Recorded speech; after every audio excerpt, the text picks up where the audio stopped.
Bismillahirrahmanirrahim. Assalamualaikum warahmatullahi wabarakatuh. Nahmadukumullah sumat alladzi lam yalid wa lam yulad wa lam yakul lahu kufuwan ahad. Yang terhormat Ibu Kepala SDN Kamal 07 yaitu Ibu Rini Herniatni MPD. Yang terhormat Bapak Sutisna selaku Wakil Kepala Sekolah SDN Kamal 07.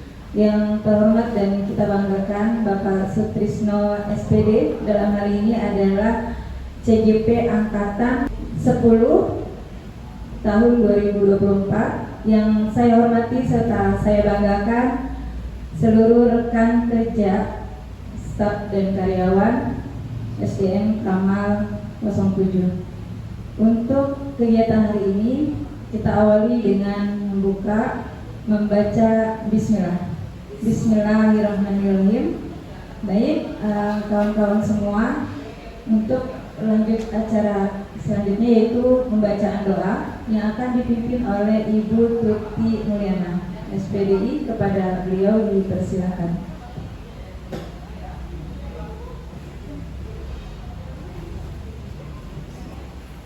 Bismillahirrahmanirrahim. Assalamualaikum warahmatullahi wabarakatuh.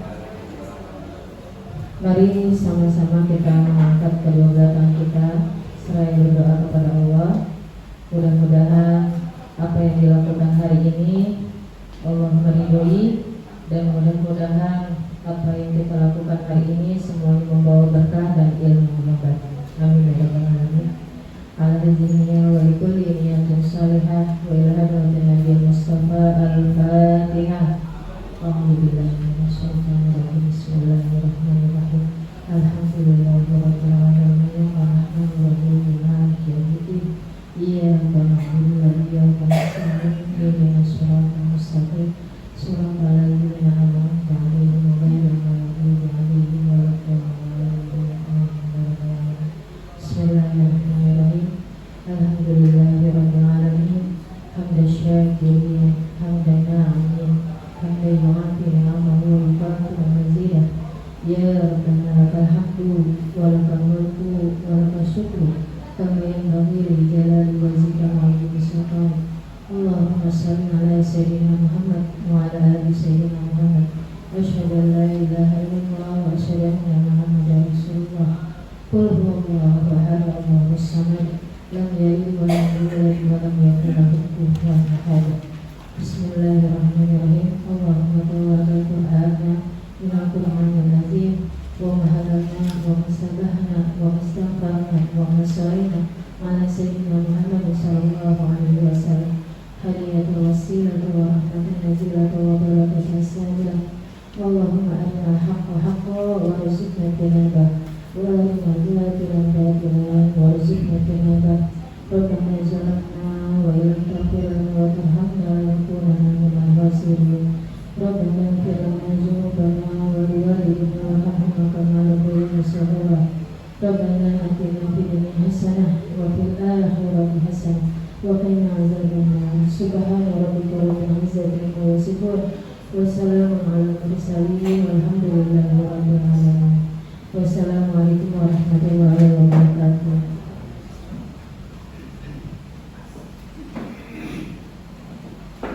Demikianlah doa pembuka kegiatan kita hari ini, yaitu diseminasi budaya positif di sekolah kita. Untuk selanjutnya yaitu sambutan-sambutan. Dalam hal ini akan diawali oleh sambutan dari Kepala SDN Kamal 07 yaitu Ibu Rini Herniatni. Kepada beliau dipersilakan.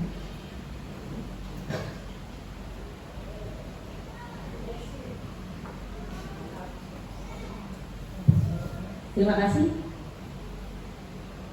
Pertama-tama, Assalamualaikum warahmatullahi wabarakatuh. Selamat siang. Terima kasih kepada rekan-rekan ibu bapak guru yang sudah meluangkan waktunya untuk rekan kerja kita, yaitu Pak Sutrisno selaku CGP calon guru penggerak angkatan 10. Dalam hal ini yang akan di sesi berbagi yaitu budaya positif. Semoga dalam acara kegiatan diseminasi ini Pak Nur bisa membagikan hal baik buat kita semua yang akan membawa hal baik juga secara keseluruhan buat sekolah kita. Semoga dengan adanya inovasi-inovasi baru yang Pak Trisno lakukan dalam kegiatan CGP bisa menjadi angin segar, refresh kita sebagai guru, dan juga bisa meningkatkan kompetensi kita sebagai guru. Terima kasih Pak Trisno yang sudah mau meluangkan waktu untuk berbagi pada kita. Bapak Ibu guru mungkin sudah pada bagus, sudah pada pintar, sudah pada paham tentang budaya positif. Cuma mungkin versi Pak Trisno ini ada hal baru. Nah, jadi mari kita sama-sama buka pikiran kita supaya kita bertambah lagi pokoknya atau tambahan ilmu dari kami. Untuk selanjutnya silakan Pak Trisno melanjutkan diseminasinya tentang budaya positif. Semoga akan menjadikan sekolah kita menjadi jauh lebih baik, jauh lebih berkembang lagi, dan akan menularkan kepada Bapak Ibu untuk tergerak menjadi calon guru penggerak juga. Untuk selanjutnya silakan nanti dilanjutkan ya, Pak Trisno ya. Selamat, semoga sukses menjadi calon guru penggerak dan nanti C-nya hilang jadi tinggal guru penggerak. Semangat. Terima kasih.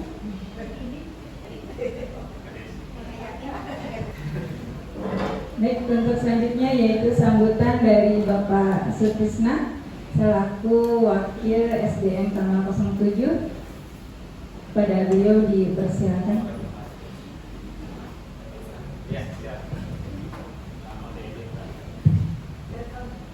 Assalamualaikum warahmatullahi wabarakatuh. Ibu Rini Hadiatni MPD yang saya hormati, Bapak dan Ibu guru beserta staf SDN Tanggal 07 yang saya hormati, guru khusus Pak Sutrisno CGP Angkatan 10 yang merupakan salah satu kebanggaan buat kita semua, karena Kamal 7 ini kalau Pak Trisno sudah selesai sudah tidak mengeluarkan guru penggerak, dan alhamdulillah Pak Trisno bisa nyusul, dan mudah-mudahan nanti teman-teman yang lain juga bisa ikut dalam angkatan-angkatan berikutnya. Mudah-mudahan masih ada. Salawat dan salam juga kita aturkan untuk yang mulia besar Muhammad Rasulullah Sallallahu Alaihi Wasallam. Hari ini saya teringat ketika mengantarkan Ibu Nurlianti dan Ibu Darini ketika ikut CGP Angkatan 5 ya Bu ya. Nah, di sana memang kita teman-teman atau rekan sejawat itu memang diharapkan saling bersinergi dengan calon guru penggerak ini. Begitupun calon guru penggeraknya harus lebih bersinergi lagi, bahkan harus bisa lebih mumpuni lagi, karena dengan predikat guru penggerak itu otomatis secara tidak langsung maupun langsung itu disorot sebagai memiliki kemampuan. Ya, kan selama berapa bulan? Nanti 6 bulan. 6 bulan diasah. Nah, kita sekarang mendapatkan sharing dari Pak Trisno. Yuk kita sama-sama kosongkan gelas kita, kosongkan botol kita untuk bisa menerima apa yang akan disampaikan oleh Pak Trisno. Kenapa? Kita yakin bahwa setiap manusia itu punya kelemahan dan kelebihan. Saya punya kelemahan, mungkin Pak Trisno kelebihannya banyak. Ya. Itu yang harus kita saling mengisi, saling berbagi agenda ataupun kegiatan yang sangat bermanfaat. Kalau tadi bisa dinamakan diseminasi penerapan budaya positif, ini adalah salah satu penerapannya. Ya. Budaya positif saling berbagi, berbagi ilmu, berbagi pengalaman, berbagi dalam hal apapun yang sifatnya baik dan positif, dan insya Allah ini bisa menjadi bahan ataupun bisa menjadi tonggak untuk lebih memajukan sekolah Kamal 7 khususnya, dan juga Pak Trisno pada khususnya, ya, lebih khusus lagi, ya. Karena tadi diharapkan juga oleh Ibu pimpinan kita bahwa akan ada lebih pencerahan lagi ke depannya. Demikian sambutan dari saya, mudah-mudahan ada manfaatnya. Lebih kurang saya mohon maaf. Assalamualaikum warahmatullahi wabarakatuh.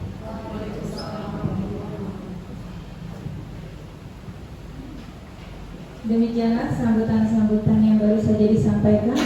Semoga bisa menjadi motivasi untuk kita semua. Untuk selanjutnya yaitu kegiatan inti kita di hari ini, yaitu diseminasi penerapan budaya positif di sekolah, yang akan langsung disampaikan oleh calon guru penggerak angkatan 10, yaitu Bapak Sutrisno SPD. Kepada beliau dipersilakan.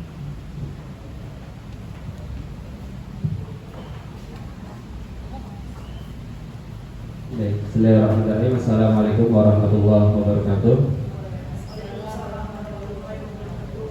Innal hamdalillah nahmaduhu wa nasta'inuhu wa nastaghfiruh wa na'udzu billahi min shururi anfusina wa min sayyiati a'malina.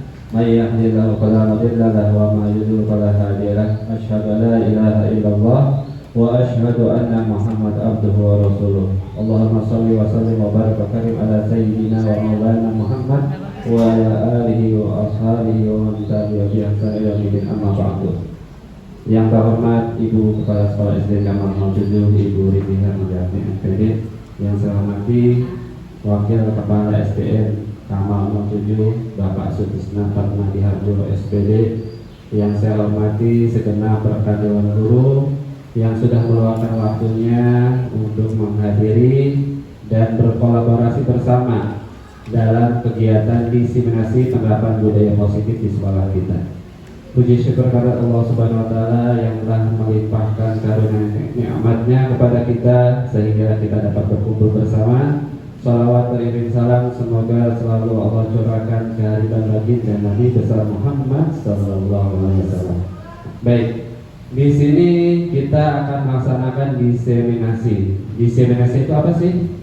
Diseminasi itu adalah penyebaran informasi antar individu dan kelompok berdasarkan pemahaman dan pengalaman guna memperoleh informasi terbarukan, timbul kesadaran, menerima dan akhirnya memanfaatkan informasi tersebut. Nah ini ya, untuk hari ini kita akan melaksanakan diseminasi ini ya, kaitannya dengan budaya positif. Ada beberapa pertanyaan pemantik. Yang pertama, hukuman dapat mendisiplinkan anak, betul atau tidak? Menurut Bapak Ibu betul atau tidak? Dengan hal positif seperti membaca atau membersihkan kelas dapat meningkatkan disiplin anak, betul atau tidak? Tidak. Selanjutnya, memberikan penghargaan dapat meningkatkan motivasi belajar anak, betul atau tidak? Betul. Ada yang tidak, ada yang betul. Baik, nanti kita akan bahas. Baik. Nah, cara mewujudkan tersebut salah satunya dengan membentuk budaya positif.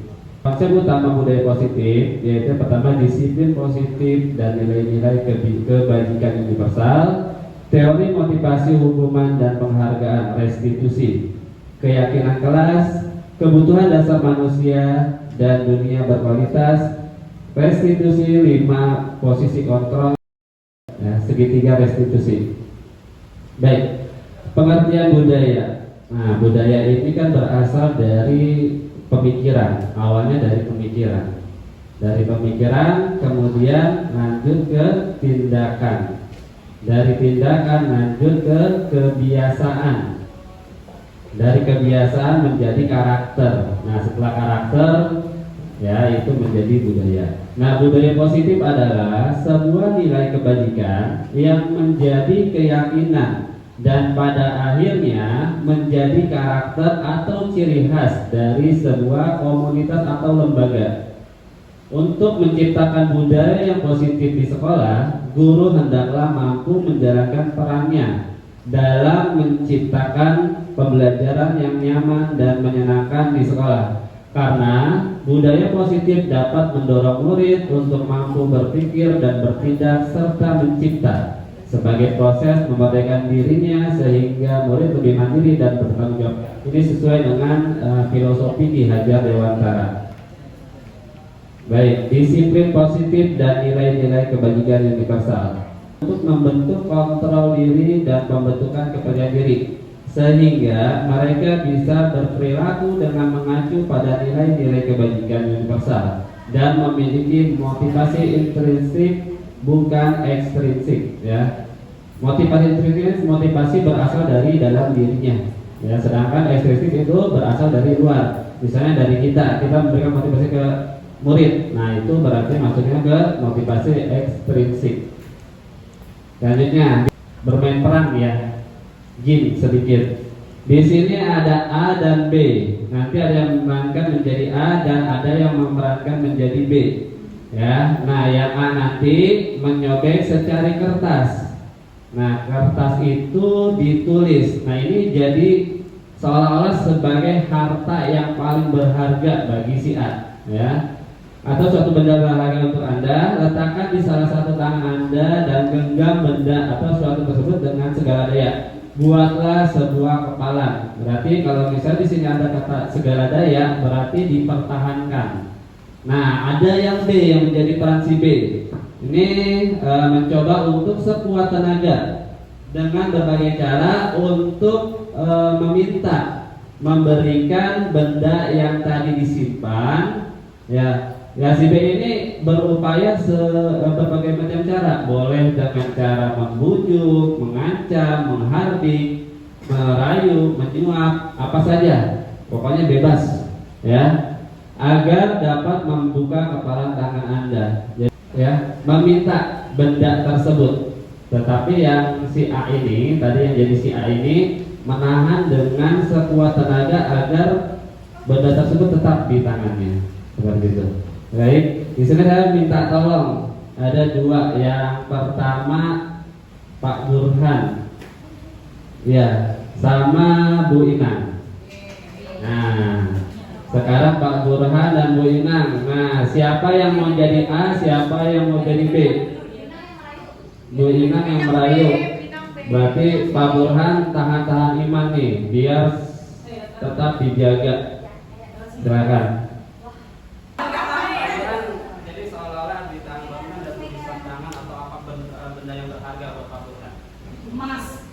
Burhan itu apa? Boleh nggak aku lihat? Kenapa? Boleh dong, please. Kita kan bestie. Boleh dong. Kalau enggak, nanti aku jajanin. Mau ya? Kita jajan 5.000. 5.000 buat kamu, itu aku lihat. Kamu nggak mau? Bener, nggak mau, aku tambahin 1.000. Tambahin 1.000. Beneran kamu nggak mau? Kalau enggak, kita beli ini, kita makan berdua.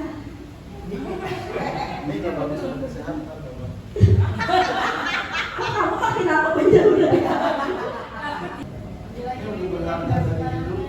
Itu daripada ini. Beneran kamu nggak mau? Ya udah, kamu aku end. Nah, tadi ya permainannya sangat bagus sekali. Ayo kita beri apresiasi terhadap ini. Sekarang perubahan paradigma teori kontrol, teori pilihan ilusi kontrol. Nah, ilusi kan berarti ya seolah-olah itu seperti benar, padahal belum tentu benar. Oke, baik. Ilusi guru mengontrol murid. Nah, benar atau tidak? Guru dapat mengontrol murid? Bisa. Ya. Iya. Ternyata guru mengontrol murid itu hanyalah ilusi. Ya. Kenapa? Karena murid yang dapat mengontrol dirinya sendiri. Seperti itu. Baik, Yang kedua, ilusi bahwa kritik dan membuat orang merasa bersalah dapat menguatkan karakter. Nah, ini juga sama, ini hanya ilusi. Ya, ini hanya ilusi. Ya, terlihat benar, tapi ternyata ya salah. Nah, yang ketiga, ilusi bahwa semua penguatan positif efektif dan bermanfaat. Sama, ini juga ternyata hanya ilusi. Ya, yang keempat, ilusi bahwa orang dewasa memiliki hak untuk memaksa.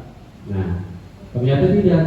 Ya, yang tadi yang dikatakan kita hanya bisa memberikan motivasi. Ya, ternyata yang dapat mengontrol dirinya adalah dirinya sendiri. Mengontrol itu adalah dirinya sendiri. Ya, baik. Berikut. Nah, pada dasarnya ini penjelasannya ya mengenai yang tadi. Ilusi guru mengontrol murid. Pada dasarnya kita tidak dapat memaksa murid untuk berbuat sesuatu. Jika murid tersebut memilih untuk tidak melakukannya, walaupun tampaknya kita sedang mengontrol perilaku murid tersebut, hal ini karena murid tersebut sedang mengizinkan dirinya dikontrol. Kalau bisa nggak mau ya nggak mau, ya seperti itu. Nah, saat itu bentuk kontrol guru menjadi kebutuhan dasar yang dipilih murid tersebut. Teori kontrol menyatakan bahwa semua perilaku memiliki tujuan, bahkan terhadap perilaku yang tidak disukainya. Yang kedua, ilusi bahwa semua penguatan positif, efektif, dan bermanfaat. Ternyata penguatan positif atau bujukan adalah bentuk-bentuk kontrol. Segala usaha untuk mempengaruhi murid agar mengulangi suatu perilaku tertentu adalah suatu usaha untuk mengontrol murid tersebut dalam jangka waktu tertentu, tidak selamanya. Makanya tadi dikatakan itu jangka waktu pendek, bisa mereka menuruti, tapi bukan karena dirinya akhirnya itu berbatas. Ya, kemungkinan murid tersebut akan menyadari dan mencoba untuk menolak bujukan kita, atau bisa jadi murid tersebut menjadi tergantung pada pendapat sang guru untuk berusaha. Yang ketiga, ilusi bahwa kritik dan membuat orang merasa bersalah dapat menguatkan karakter. Menggunakan kritik dan rasa bersalah untuk mengontrol murid menuju pada identitas gagal. Mereka belajar untuk merasa buruk tentang diri mereka. Mereka mengembangkan dialog diri yang negatif. Kadangkala sulit bagi guru untuk mengidentifikasi bahwa mereka melakukan perilaku ini. Ya, karena seringkali guru cukup menggunakan suara halus untuk menyampaikan pesan negatif. Nah, nanti kita akan belajar mengenai teori kontrol. Masa memiliki hak untuk memaksa. Banyak orang dewasa yang percaya bahwa mereka memiliki tanggung jawab untuk membuat murid-murid mereka berbuat hal-hal tertentu sesuai kehendak mereka. Apapun yang dilakukan dapat diterima selama ada sebuah kemajuan berdasarkan sebuah pengukuran kinerja. Pada saat itu pula orang dewasa akan menyadari bahwa perilaku memaksa tidak akan efektif untuk jangka waktu panjang dan sebuah hubungan permusuhan akan terbentuk. Nah, ini timbulnya seperti pemaksaan. Kita seperti memaksa anak tersebut, mengubah orang agar pandangan sama dengan kita. Nah, teori kontrol atau pilihannya kita berusaha memahami pandangan orang lain tentang dunia. Nah, selanjutnya, perilaku buruk dilihat sebagai suatu kesalahan. Ya, padahal pada nyatanya kalau bisa kita menurut teori kontrol atau pilihan, semua perilaku memiliki tujuan. Ya, mereka berbuat seperti itu pasti ada tujuannya. Orang lain bisa mengontrol saya. Ya, teori kontrol atau pilihan hanya saya atau hanya Anda yang bisa mengontrol diri Anda. Jadi orang lain itu nggak bisa mengontrol diri Anda. Ya, seperti tadi dikatakan ilusi ya. Kita seolah-olah ngikutin padahal kita di dalam hati kita nggak tahu kan. Seperti itu. Misalnya Bu Yus, besok seragamnya ini, ya harus ini. Nah, Bu Yus karena kesepakatan itu bersama ngikut aja. Tapi dalam hati Bu Yus kita nggak tahu. Seperti itu. Ya. Saya bisa mengontrol orang lain, Anda tidak bisa mengontrol orang lain. Pemaksaan ada pada saat rujukan gagal. Kolaborasi dan konsensus menciptakan pilihan-pilihan baru. Ya, model berpikir menang atau kalah, model berpikir menang-menang. Jadi nggak ada kata menang atau kalah ya. Kalau stimulus respon itu pasti model berpikirnya menang atau kalah. Tapi kalau teori kontrol atau teori pilihan itu model berpikirnya menang-menang. Jadi win-win solution. Selanjutnya, nah ini macam-macam disiplin positif ya. Kita lanjutkan. Nah sekarang, apakah makna disiplin? Disiplin berasal dari bahasa Latin disiplin yang artinya belajar. Makna asal dari kata ini berkonotasi dengan disiplin diri dari murid-murid Sokrates dan Plato. Disiplin diri membuat orang menggali potensinya menuju sebuah tujuan apa yang dia hargai. Namun dalam budaya kita, makna kata disiplin telah berubah menjadi sesuatu yang dilakukan seseorang pada orang lain untuk mendapatkan kepatuhan. Kecenderungan umum adalah menghubungkan kata disiplin dengan ketidaknyamanan, bukan dengan apa yang dihargai atau pencapaian suatu tujuan mulia. Nah, ini nilai-nilai kebajikan universal ya. Setiap perilaku atau perbuatan memiliki suatu tujuan. Dengan mengaitkan nilai-nilai kebajikan yang diyakini seseorang, maka motivasi intrinsik akan terbangun sehingga menggerakkan motivasi dari dalam untuk mencapai tujuan mulia yang diinginkan. Nilai-nilai kebajikan yang ingin dicapai oleh setiap anak Indonesia kita kenal dalam profil pelajar Pancasila, yaitu beriman, bertakwa kepada Tuhan Yang Maha Esa dan berakhlak mulia, mandiri, bernalar kritis, berkebinekaan global, bergotong royong dan kreatif. Baik, kita lanjutkan ke teori motivasi hukuman dan penghargaan serta restitusi. Nah, merdeka menurut Ki Hajar Dewantara, merdeka itu artinya tidak hanya terlepas dari perintah, akan tetapi juga cakap buat memerintah diri sendiri. Oke, di sini ada 3 motivasi perilaku manusia.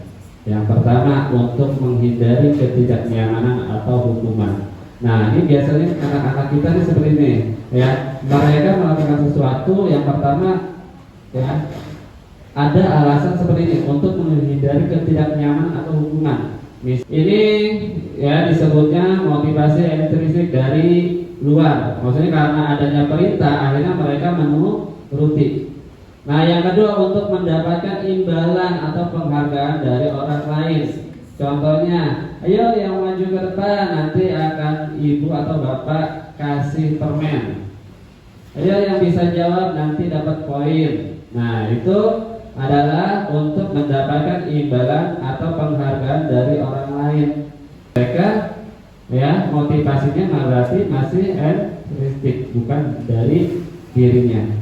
Yang ketiga, untuk menjadi orang yang mereka inginkan dan menghargai diri sendiri dengan nilai-nilai mereka yang percayai. Berarti ini dari dalam diri sendiri. Mereka mau maju, mereka mau menjawab, mereka mau memakai seragam, itu karena bukannya peraturan, karena dalam diri sendiri.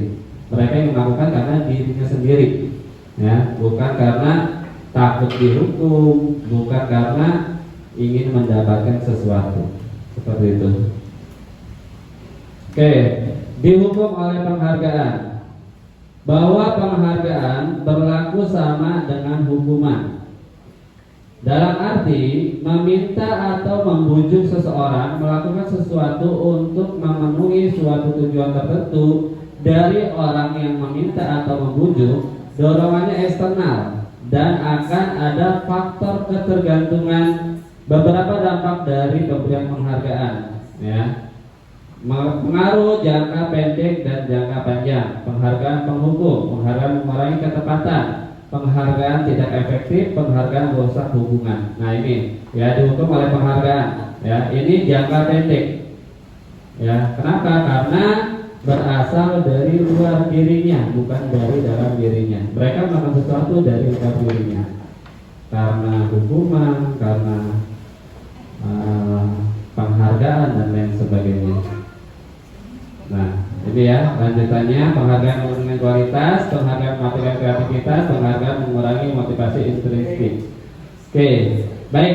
Di sini ada contoh. Kira-kira menurut Bapak Ibu, ya, kalau konsekuensi kan dia melakukan sesuatu pasti ada konsekuensinya, ya, seperti itu. Jadi melakukan kesalahan pasti ada perbaikannya seperti apa, itu konsekuensi. Kalau hukuman itu hukuman. Baik, untuk mencatat 100 kali di dalam buku kalimat, saya tidak akan terlambat lagi karena terlambat ke sekolah. Ini masuknya ke hukuman atau konsekuensi? Hukuman.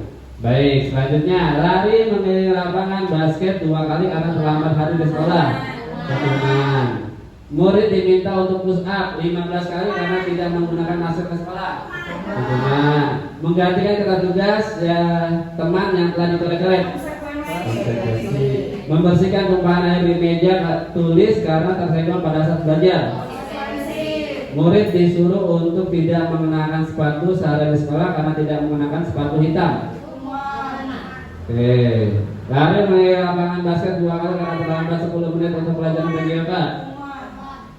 Hukuman atau konsekuensi? Nah, perbedaannya di sini. Kalau misalnya poin yang lain ini hukuman, konsekuensi, hukuman ini masuknya konsekuensi. Ya, kenapa? Karena berkaitan dengan pelajarannya. PJOK.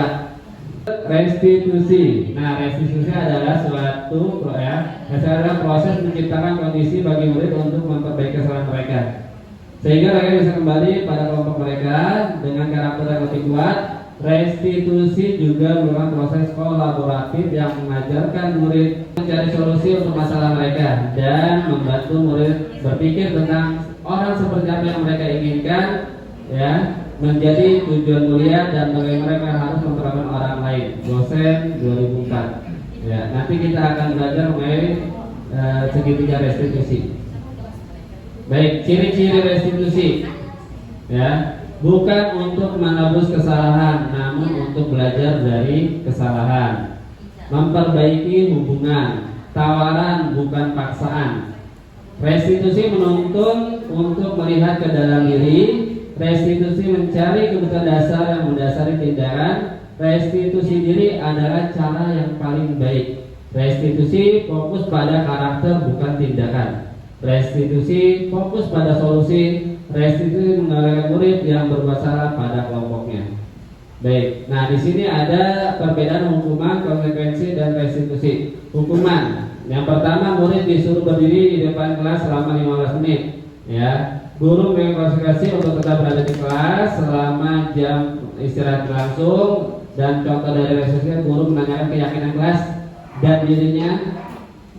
Kemudian guru membantu siswa menyelesaikan masalahnya. Ya.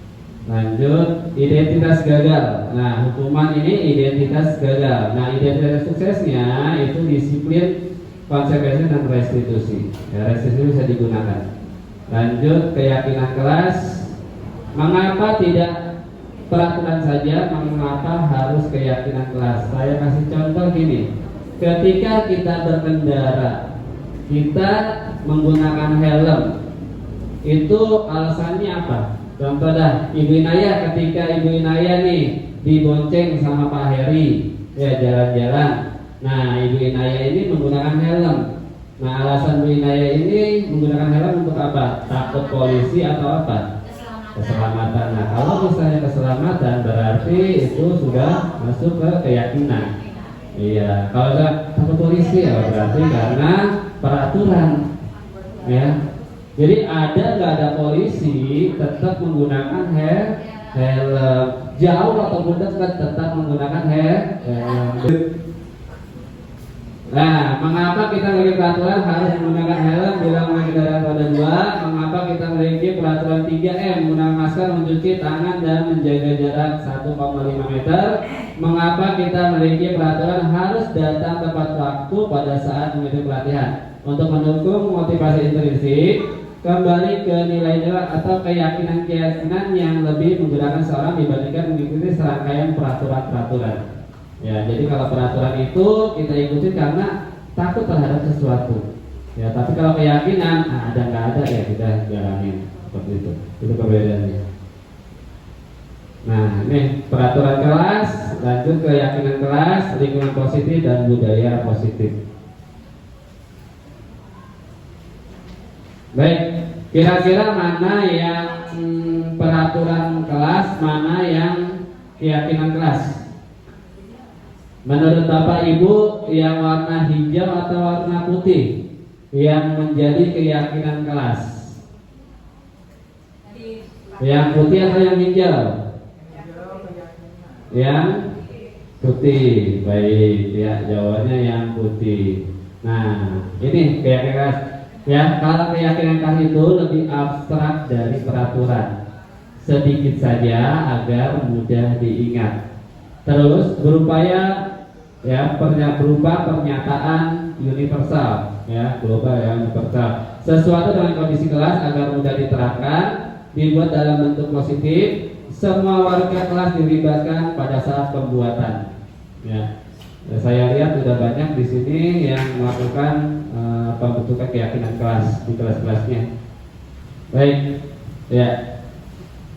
Selalu kembalikan buku ke tempatnya. Berarti ini masuk ke keyakinan kelas dalam hal apa?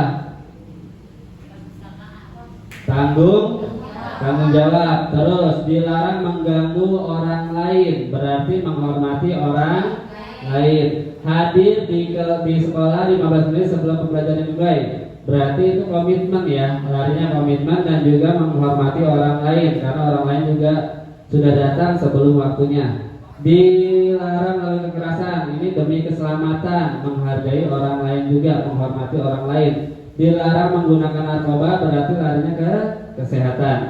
Bergantian atau menunggu giliran, berarti menghormati orang lain atau sabar. Selanjutnya gunakan masker, ini demi kesehatan.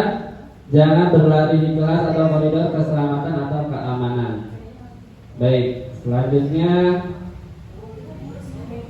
kebutuhan dasar manusia dan dunia berkuasa, eksplorasi konsep.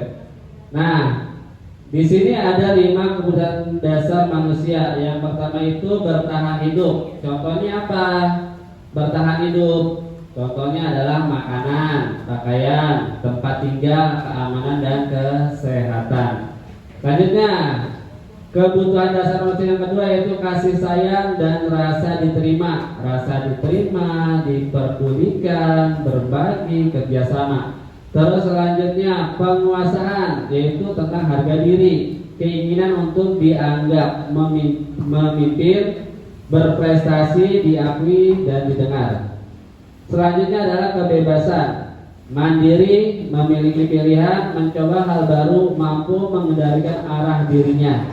Dan yang kelima yaitu kesenangan, bermain, humor, antusiasme, tertawa. Ya, jadi ini adalah 5 kebutuhan dasar manusia, yaitu bertahan hidup, kasih sayang dan rasa diterima, penguasaan, kebebasan, kesenangan. Nah, kebutuhan dasar manusia adalah segala sesuatu yang kita lakukan untuk mendapatkan apa yang kita inginkan. Seluruh tindakan yang kita lakukan memiliki tujuan tertentu, dan semua usaha terbaik yang kita lakukan adalah dalam rangka agar kebutuhan dasar kita terpenuhi dengan baik. Ini mengenai kebutuhan dasar manusia. Oke, posisi kelima. Nah, nih kira-kira kita ada di mana nih? Ini ada 5 posisi kontrol. Yang pertama itu sebagai penghukum, yang kedua membuat rasa bersalah, yang ketiga sebagai teman, yang keempat sebagai pemantau, dan yang kelima sebagai manajer. Baik, kira-kira dari kelima ini kita ada di mana? Posisi kita apakah sebagai penghukum, pembuat rasa bersalah, sebagai teman, pemantau, atau sebagai manajer? Baik. Nah, untuk penghukum, seorang penghukum bisa menggunakan hukuman fisik maupun verbal. Orang-orang yang menjalankan posisi penghukum senantiasa mengatakan bahwa sekolah memerlukan sistem atau alat yang dapat lebih menekan murid-murid lebih dalam lagi. Itu penghukum. Contohnya misalnya nih, ada yang telat, lari di lapangan.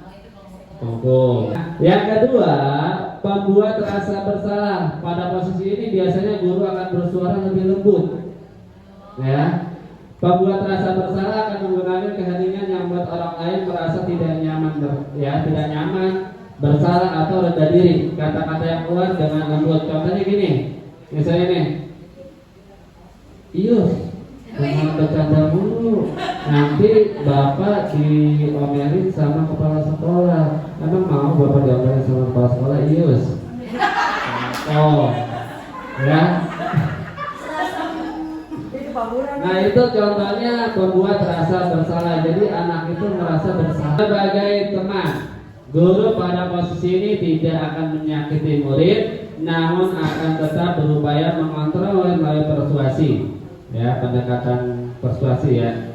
Posisi teman pada guru bisa negatif maupun positif. Positif di sini berupa hubungan baik yang terjalin antara guru dan murid. Guru di posisi teman menggunakan hubungan baik dan humor untuk mempengaruhi seseorang. Nah, selanjutnya yaitu pemantau. Memantau berarti mengawasi. Pada saat kita mengawasi, kita bertanggung jawab atas perilaku orang-orang yang kita awasi. Posisi pemantau berdasarkan pada peraturan-peraturan dan konsekuensi dengan menggunakan sanksi atau konsekuensi. Kita dapat memisahkan hubungan pribadi kita dengan murid sebagai seorang yang menjalankan posisi pemantau. Nah, yang paling bagus ya, ini adalah posisi manajer. Ya, tadi Bunur bilang ya saya posisinya manajer, bagus itu ya. Berarti sudah bagus ya. Posisi manajer adalah ya, posisi di mana guru berbuat sesuatu bersama dengan murid, mempersilahkan murid, mempertanggungjawabkan perilakunya, mendukung murid agar dapat menemukan solusi atas permasalahannya sendiri. Seorang manajer telah memiliki keterampilan di posisi teman maupun pemantau, dan dengan demikian bisa jadi di waktu-waktu tertentu kembali kepada kedua posisi tersebut bila diperlukan. Namun bila kita menginginkan murid-murid kita menjadi manusia yang merdeka, mandiri dan bertanggung jawab, maka kita perlu mengacu kepada restitusi yang dapat diberikan murid kita seorang manajer bagi dirinya sendiri. Di manajer, murid diajak untuk menganalisis kebutuhan dirinya maupun kebutuhan orang lain. Di sini penekanan bukan pada kemampuan membuat konsekuensi, namun dapat berkolaborasi dengan murid bagaimana memperbaiki kesalahan yang ada. Nah, dari kelima posisi kontrol ini, ya, untuk dua ini sebagai identitas gagal, kontrol dari luar, ya, menghindari hukuman, penghukum dan membuat merasa bersalah. Kebanyakan siswa atau murid itu, ya, ini menghindari hukuman karena posisi kontrol yang sering dilakukan oleh gurunya itu sebagai penghukum atau membuat rasa bersalah. Nah, yang kedua yaitu identitas berhasil atau sukses, yaitu sebagai teman ataupun pemantau. Ya. Nah, identitas berhasil yang ketiga yang kontrol dirinya bebas, menghargai diri sendiri, itu adalah manajer. Ya. Biasanya pertanyaan-pertanyaan seperti ini, Bapak Ibu. Kalau misalnya guru penghukum itu menghakimi, menunjuk-nunjuk, menyakiti, menyindir. Nah, kalau misalnya contoh, ya ini dari perbuatannya ya, terus berceramah dan mengadakan seharusnya ibu kecewa ya. Terus untuk teman membuat alasan membuat alasan untuk muridnya. Untuk pemantau menghitung dan mengukur. Sedangkan manajer itu mengajukan pertanyaan-pertanyaan. Nanti ada di segitiga restitusi. Ya. Baik, untuk yang dikatakan biasanya gimana? Kalau misalnya guru penghukum, awas ya, kalau kamu tidak melakukannya nanti kamu akan rasakan. Itu penghukum, contohnya. Ya. Terus kalau misalnya membuat orang bersalah, contohnya, kamu seharusnya kamu sudah tahu ibu lelah sekali mengatakannya, ibu stres. Nah tadi contohnya yaitu seperti yang saya katakan ya terhadap Bu Iyus jadi murid tadi kan, ya saya contohkan seperti itu. Terus sebagai teman, ayo lakukan demi ibu, ya masa kamu tidak mau?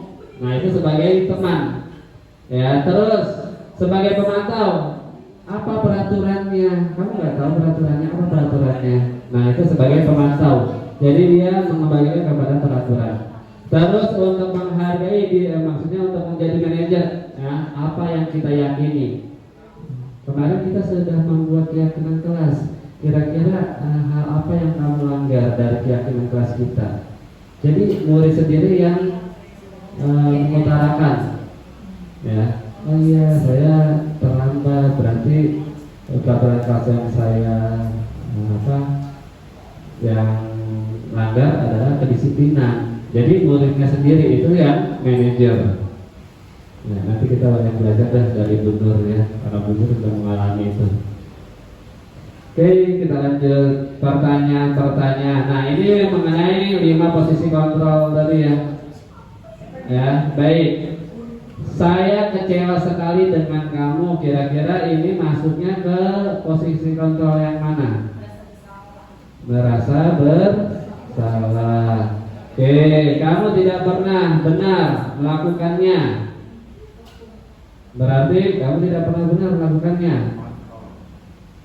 Apa?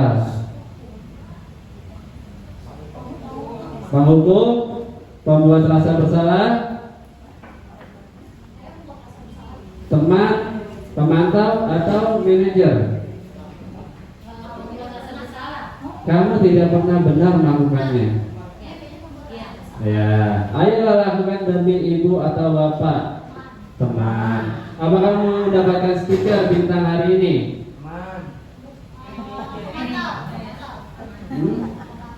Mantau. Ya, bagaimana kalau bisa menyelesaikan masalah ini? Manajer, kamu selalu yang paling terakhir. Nah, ini jawabannya. Ya, saya kecewa sekali dengan kamu. Ini membuat orang merasa bersalah. Kamu tidak pernah benar ya tadi menghukum. Ayolah lakukan demi ibu. Teman, apakah kamu mau dapat stiker? Pemantau. Stiker. Ya, bagaimana kamu bisa menyelesaikan masalah ini? Manajer, dan kamu selalu yang paling terakhir itu penghukum. Kamu ya selalu terakhir, mungkin itu sebagai penghukum. Oke, segitiga restitusi.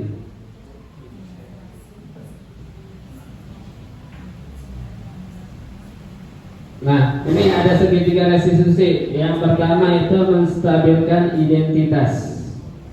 Ya, nanti banyak pertanyaan yang bisa kita ajukan. Terus validasi kebutuhan. Terus menanyakan keyakinan. Nah, ini adalah segitiga restitusi. Ya. Ini pertama diawali dengan menstabilkan identitas, kedua memvalidasi kebutuhan, menanyakan keyakinan. Oke. Nah, ini contoh dari menstabilkan identitas. Ya, untuk membuat anak yang merasa gagal karena berbuat salah menjadi positif terhadap dirinya. Ya, guru berkata, ya, berbuat salah itu hal yang manusiawi. Tidak ada manusia yang sempurna. Bapak Ibu juga pernah berbuat salah. Kita pasti bisa menyelesaikan permasalahan ini. Bapak Ibu tidak tertarik mencari siapa yang benar, siapa yang salah. Nah, ya karena apa? Ya, siapa yang salah, Bapak Ibu lebih tertarik untuk menyelesaikan masalah. Kalau kamu menyalahkan dirimu sendiri terus-menerus, apakah kamu bersikap baik pada dirimu sendiri? Ini contoh-contoh kata atau pertanyaan-pertanyaan ya statement-statement untuk menstabilkan identitas. Jadi ketika ada anak yang melanggar, ya kita panggil, kita lakukan menstabilkan identitas dulu, biar mereka yang awalnya gagal karena melakukan kesalahan, ya mereka bisa kembali kuat, gitu. Dengan cara apa? Yaitu kita kuatkan mereka. Ya. Contohnya ya ini, berbuat salah itu sesuatu yang manusiawi. Semua orang pernah berbuat salah. Bapak juga pernah berbuat salah. Ya. Tapi bagaimana kita memperbaiki kesalahan itu? Nah, ini adalah contoh-contoh menstabilkan identitas. Selanjutnya, membantu murid mengenali basic need, kebutuhan dasarnya yang ingin dipenuhinya ketika melakukan kesalahan itu. Pada dasarnya, setiap tindakan manusia tujuannya adalah memenuhi basic need, ya kebutuhan dasar. Ya, yang tadi kebutuhan dasarnya. Apakah itu power, freedom, love, atau belonging, fun, atau survival? Ya. Ini kita validasi kebutuhannya. Dengan cara apa? Nih, guru bisa berkata seperti ini, kamu bisa saja kan melakukan hal yang lebih buruk, tapi kamu tidak melakukannya. Kamu pasti punya alasan kenapa kamu melakukan hal tersebut. Apa yang penting bagi kamu? Kamu boleh tetap berusaha menjaga sikap itu, tapi tambahkan sikap yang lain yang baru. Maukah kamu belajar cara lain untuk mendapatkan yang kamu butuhkan tanpa harus memukul? Apakah kamu bisa melakukan dengan lebih baik besok? Seperti itu. Itu adalah contoh dari pernyataan-pernyataan saat validasi kebutuhan. Selanjutnya, menanyakan keyakinan. Nah, di menanyakan keyakinan ini, ya, anak melihat kesalahannya dihubungkan dengan norma sosial dan nilai-nilai yang mendasari mereka berinteraksi dengan orang lain. Ya, guru bisa berkata nih seperti ini, apa nilai yang kita percaya di kelas sekolah kita, nilai-nilai universal apa yang telah kita sepakati, kelas yang ideal itu seperti apa sih? Kamu ingin jadi anak seperti apa? Apa yang kamu rasakan ketika kamu melakukan itu? Kamu jadi orang yang seperti apa? Contoh seperti kemarin ketika saya melakukan segitiga restitusi terhadap Linda. Ya, ini ada contoh. Ya, kemarin saya coba melakukan segitiga restitusi. Ya, pertama Linda saya panggil, saya tanyakan. Ya, saya awali dengan pertanyaan-pertanyaan yang menstabilkan identitas. Saya tanya, berbuat salah itu hal yang manusiawi, ya. Semua orang pernah berbuat salah, Bapak pun pernah berbuat salah. Tapi hal yang terbaik yang harus kita lakukan adalah memperbaiki kesalahan kita. Validasi kebutuhan, ya. Nah, kamu pasti punya alasan mengapa melakukan yang kemarin saya gunakan ini. Kamu pasti punya alasan mengapa kamu datang telat. Linda kan bilang saya datang telat karena terlalu larut nonton televisi. Nah, setelah itu saya langsung ke menanyakan keyakinan, kira-kira keyakinan apa yang telah Linda langgar. Kita pernah buat keyakinan kelas, datang terlambat berarti lari ke kedisiplinan. Setelah itu saya tanyakan kira-kira apa yang akan Linda lakukan agar Linda tidak dapat datang terlambat lagi. Nah, terus kita kasih masukan. Saya akan berkoordinasi dengan wali murid, ya, Ibu Linda agar memantau Linda, mengingatkan Linda agar tidak tidur terlalu larut lagi, seperti itu. Ya, sampai sini baik. Saya mau nanya Pak, apa itu perbedaan antara ilusi dan halusinasi dan dampaknya terhadap anak-anak? Asik pertanyaan ini. Mungkin dari yang lain ada yang mau menjawab terlebih dahulu. Pak Sutisna, mungkin perbedaan antara ilusi dan halusinasi.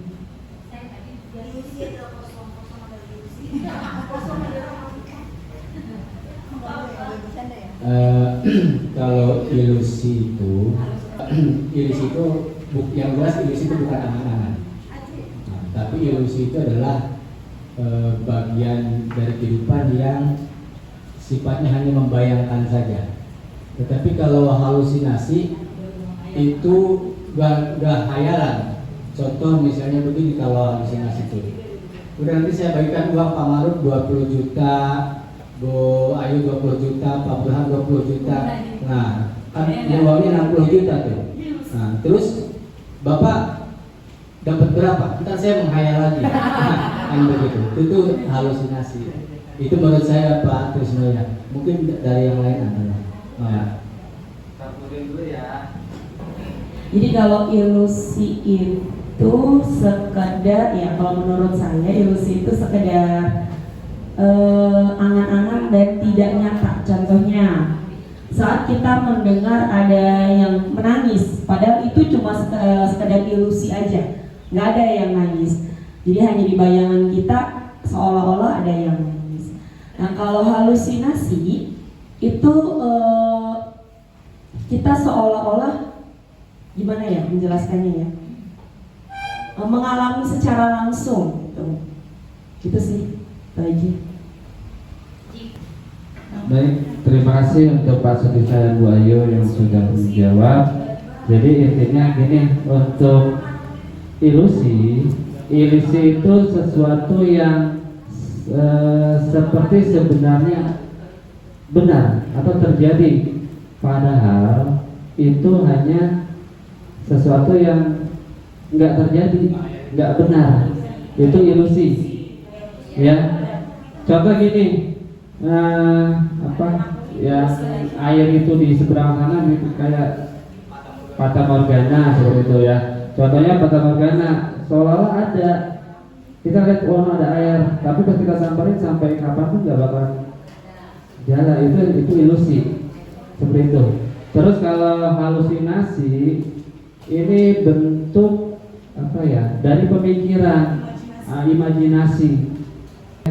Kalau misalnya tuh dampaknya tuh Kalau terjadi sama murid, Dampaknya untuk ilusi ini ya, dikhawatirkan ini kan untuk jangka pendek bisa digunakan nih. Contoh-contoh ini mengontrol murid, mengkritik ya, seperti ini bisa digunakan. Tapi untuk jangka panjang itu nggak bisa digunakan, karena yang bisa digunakan itu yang dalam artian menetap itu yang berasal motivasi dari dalam diri anak tersebut. Kalau ini bisa aja untuk sementara, itu kayak penghargaan contohnya, ya penghargaan. Di sini kan ada nih penguatan positif ya, intinya kayak gitu ya, kan kita kasih penghargaan anak. Untuk jangka pendek itu bisa anak bersemangat, tapi kalau misalnya terus-terusan gitu, kalau ketika ibu nggak ngasih, mereka masih mau nggak untuk maju? Enggak, kayak gitu. Mereka masih mau nggak untuk menjawab? Nah, intinya apa? Jadi yang terbaik itu motivasi dalam diri anak tersebut, keluarnya dari dalam dirinya, gitu. Ya. Dan dikhawatirkan kalau misalnya kita seperti itu, ya anak-anak akan tertekan. Kalau misalnya yang tadi memberikan hadiah, oke lah bagus. Ya, tapi kalau misalnya kita berikan hukuman, anak-anak akan tertekan. Kayak gitu. Ya. Bismillahirrahmanirrahim. Baik Bapak Ibu, demikian dari saya ya, pemaparan dari saya mengenai diseminasi penerapan budaya positif di sekolah kita. Lebih kurangnya saya mohon maaf. Akhir kata, wassalamualaikum warahmatullahi wabarakatuh. Alhamdulillah, kegiatan diseminasi kita tentang penerapan budaya positif di sekolah telah usai kita laksanakan. Mudah-mudahan bermanfaat untuk kita semua. Mana semangatmu? Tinggi semangatku. Ting ting ting. Ahe hoya. Ahe hoya. Ahe ahe ahe. Hoya hoya hoya. Marilah kita tutup kegiatan ini dengan membaca hamdalah. Alhamdulillahirabbil alamin. Saya akhiri, mohon maaf bila terdapat kekurangan. Assalamualaikum warahmatullahi wabarakatuh. Waalaikumsalam. Assalamualaikum warahmatullahi wabarakatuh. Yang saya hormati Bu Rini ya, Pak siapa? Trisno ya? Pak Trisno apa kan? Ya, beserta Bapak Ibu guru, calon guru penggerak. Mudah-mudahan calon ya. Dan ini udah lulus apa belum? saya Enggak, yang ini teman-teman. Yang udah lulus mana? Oke, sama? sudah jadi kepala sekolah. Oke, yang lainnya belum. Tapi niat ya. Amin ya Allah. Mudah-mudahan. Saya pertama apresiasi sama Ibu Keksek Bu ini, walaupun jalannya sempit tapi awal-awalnya segar banget ya. Dan juga pada Bapak Trisno ya, yang sudah memberikan berbagi ilmu. Mudah-mudahan bisa ilmunya bermanfaat buat yang lain ya. Dan yang ada di ruangan ini insya Allah semuanya masuk. Sama kayak teman kita yang berdua sudah masuk dan yang satu udah jadi ya Bu. Nah, saya berharap karena ini adalah merupakan pintu Bapak dan Ibu untuk mengikuti jejak Bu ini ya. Mudah-mudahan Bapak Ibu setelah diajar ini Bapak Ibu lulus semua. Itu harapan dan doa saya. Dan saya senang banget karena Permendikbud masih itu belum berubah, di mana bahwa calon pengawas, calon kepala sekolah pintunya salah satunya melalui ini ya. Nah, ini perlu barangkali hal seperti ini dilakukan. Dan ini saya terus terang kalau beberapa sekolah saya cek nggak seperti, artinya diberikan ilmu oleh teman sebaya, tutor sebaya. Pak Trisno orang sini, Bapak Ibu kalau begitu semua ikut Pak Trisno ya, ikut semua narasumber kita. Jadi alhamdulillah, terima kasih. Kalau Bapak nggak pelit dengan ilmu, berbagi itu barokah banget Pak ya. Apalagi kalau Bapak melahirkan, itu udah 2 tadi, melahirkan lagi ini yang baru masuk menjadi orang-orang hebat ya. Banyak yang minat ya, dan saya dukung Bapak dan Ibu. Ayo kita dukung, karena saya pun mungkin nanti akan menjadi bagian dari kenangan nih, ketika Bapak Ibu di zaman saya ada yang masuk, naik, lulus, berapa orang, berapa yang lulus, berapa yang jadi ya. Jadi ini harapan saya seperti itu. Bapak Ibu, kata kuncinya apa? Kata kuncinya adalah yang pertama, Bapak saya sampaikan begini, ada 3 kata kuncinya untuk Bapak Ibu menjadi kayak Pak Trisno. Yang pertama adalah niatkan. Ini dengan adanya usaha ini, yang kedua ini langkah kedua, Bapak Ibu udah usaha, pasti udah ada niat. Kecuali di hatinya saya nggak mau cuma ikut-ikutan doang, beda. Tapi kalau dari hati yang terdalam, saya berniat hari ini saya ingin menjadi pemimpin seperti Bu Rini, seperti yang udah jadi ya, seperti Pak Trisno lulus, maka itu menjadi doa. Itu yang pertama dalam hati. Nah, berikutnya adalah usaha yang keras. Hari ini adalah usaha. Ini usaha. Aku akan merubah nasib kamu. Seberapa besar usaha kamu? Usaha kamu 2 kali lipat, 3 kali lipat, maka Allah akan hasilkan yang berlipat-lipat sesuai dengan usaha. Ya, karena itu maka nomor 2 ini wajib. Bila perlu Bapak dan Ibu uji coba tesnya itu, uji coba tes kira-kira lulusnya dengan EDS, evaluasi diri sendiri, lihat di kaca cermin. Kalau yakin masih kurang, lihat ke beliau yang udah lulus ya. Jadi itu evaluasi diri ya. Nanti nanya kepada yang udah jadi, ke Bu Rini, ke siapa nanya. Yang udah lulus, sudah jadi, udah bekerja, ditanya. Jadi itu harapan saya Bapak Ibu yang kedua. Yang ketiga, doa. Yuk kita minta doa dan didoakan sama siapa? Orang terdekat, orang yang kita sayangi, cintai, orang tua kita, suami istri kita, ya, anak kita, saudara kita, guru kita, kepala sekolah kita, semua minta doa. Termasuk saya, kasih dia, saya doakan Bapak Ibu. 3 langkah ini yang akan menghantarkan Bapak Ibu menjadi orang hebat. Maka dari itu siklus yang 3 ini Bapak Ibu lakukan terus menerus tanpa bosan. Insya Allah Bapak dan Ibu, harapan saya semua akan menjadi pemimpin masa depan. Di era globalisasi ini ada 3 lagi yang harus Bapak Ibu pikirkan. Nanti ketika Bapak Ibu jadi, yang pertama apa? Bahwa ciri-ciri Jakarta Kota Global adalah bahasa internasional. Barusan saya audiensi dengan Ibu siapa ya, lupa namanya, Bu Mary Hanju namanya, LPK Hanju Bapak dan Ibu ya. Panggilannya Mami sih, Mami Hanju. Mami Hanju anaknya di Jepang, 1 di Singapura sekolahnya, rumahnya ada di Singapura, ada di Jakarta Barat. Saya didatangi, keren banget. Kenapa? Karena yang pertama adalah untuk menjadi Jakarta sebagai kota global adalah bahasa. Maka bukan hanya gurunya, bukan hanya kepala sekolahnya, tetapi muridnya adalah dilatih untuk bisa berbahasa internasional. Sebelum muridnya pintar, gurunya pintar dulu. Sebelum gurunya, kepala sekolahnya kasih dia belajar bahasa Inggris. Ya, ini harus belajar. Dibuktikan dengan kompetensinya apa. Itu yang pertama. Jadi kita harus mendorong bahasa internasional. Yang kedua adalah kolaborasi. Hari ini beliau Bu Kepsek sudah kolaborasi dengan Bapak dan Ibu. Kalau nggak cukup dari sini narasumber, undang Bu Kepsek dari luar. Dari mana? Itu yang kedua. Kolaborasi itu untuk menambah ilmu Bapak dan Ibu, bukan hanya dari satu sumber, dari berbagai sumber. 2. Yang ketiga adalah kompetensi itu dihargai, diakui dengan sertifikasi.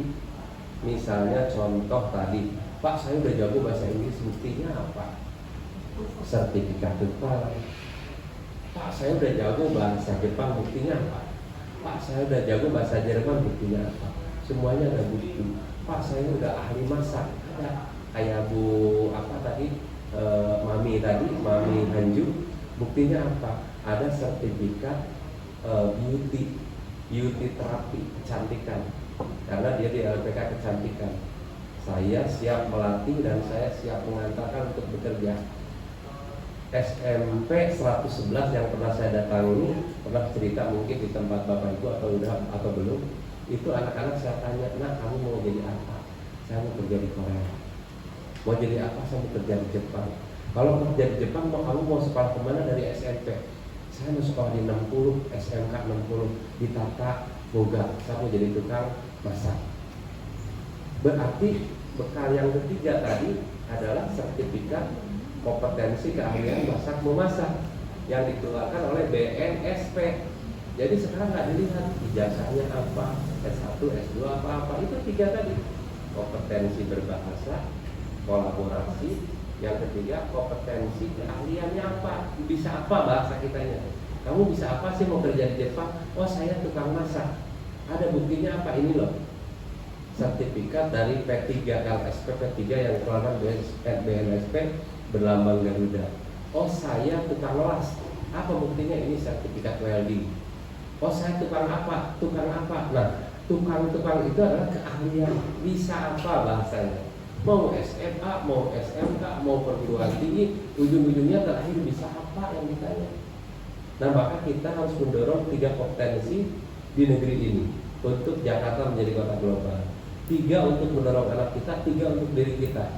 Yang diri kita tadi cita-citanya jangan sampai lupa. Insya Allah Bapak Ibu, alhamdulillah puji syukur saya juga bisa belajar di Melbourne University di Australia. Itu karena apa? Karena tadi tiga niat ini saya lakukan. Di antaranya adalah alhamdulillah ketika jadi guru, pernah guru prestasi, juara 1 kepala sekolah, pernah juara 1 tingkat nasional, kepala sekolah prestasi. Saya pernah jadi kepala sekolah sama Bu Lidi. Saya pernah jadi guru kayak Bapak Ibu 16 tahun ya. Jadi ada 13 prestasi kejuaraan saya yang saya raih di tingkat internasional, di nasional, seperti best prinsipil, best leader, best teacher. Saya udah pernah. Nah, ini juga menjadi bagian daripada reward. Ketika Bapak Ibu berprestasi sekarang melalui CGP, rewardnya pakai pengawas. Salah satu ini Bapak Ibu, salah satu syarat ya. Jadi Bapak Ibu segeralah dorong terus berkembang. Insya Allah Bapak dan Ibu ya, kalau Bapak Ibu punya reward, punya prestasi, kita juga insya Allah tidak akan merem melihat Bapak dan Ibu. Saya berdiri di hadapan Bapak dan Ibu nggak minta menjadi kasudin, nggak minta menjadi kepala bidang saya di dinas provinsi, nggak menjadi eselon 4, tapi saya cukup di WA diberitahu Pak besok dilantik. Jadi tidak, saya itu melamar dong ya. Kalau Bapak Ibu tunjukkan prestasi, Bapak Ibu punya kemampuan, pimpinan tidak tidur, Ibu Kepsek pasti merekomendasikan ya.